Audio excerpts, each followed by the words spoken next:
దేవునికి స్తోత్రములు. మీ అందరికీ నా వందనములు. ఈరోజు దేవుని వాగ్దానము. నా ఆత్మ మీ మధ్య ఉన్నది గనుక భయపడకుడి. హగ్గయి 2:5 సైన్యములకు అధిపతి అయిన మన తండ్రి అయిన యెహోవా మనతో సెలవిచ్చినదేమనగా, నా ఆత్మ మీ మధ్య ఉన్నది గనుక భయపడకుడి అని. మనమందరము దేవారాత్రములు దేవుని వాక్యాన్ని ధ్యానించాలి, దేవుని స్తుతించి ఆయన నామాన్ని గణపరచాలి. అప్పుడే తండ్రి ఆత్మ మనలో సమృద్ధిగా నివసిస్తుంది. తండ్రిని ఎప్పుడైతే మనం అందరం స్తుతిస్తామో, ఆయన నామాన్ని మహిమపరుస్తామో, ఆయన ఆత్మ మనలో ఉండి మనతో ఘనమైన కార్యాలు చేయిస్తుంది. దేవుని ఆత్మ మనకు సమాధానం లేని వారికి సమాధానం ఇస్తుంది, శాంతి లేని వారికి శాంతిని దయచేస్తుంది. ఆపదలో ఆశ్రయదుర్గంగా ఉంటుంది. మన ఆర్థిక ఇబ్బందులన్నిటి నుండి విడుదల దయచేస్తుంది. నాశనకరమైన తెగులు రాకుండా మనల్ని రక్షిస్తుంది, కాపాడుతుంది. మన ప్రతి అనారోగ్య సమస్యల నుండి స్వస్థతనిస్తుంది.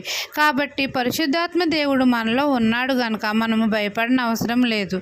మనల్ని, మన కుటుంబాన్ని ఆశీర్వదిస్తుంది. ఈ దిన వాగ్దానం మీ నా జీవితంలో నెరవేరాలని కోరుకుంటూ దేవుని సువార్త పరిచర్యలో మీ సహోదరి. ఆమెన్.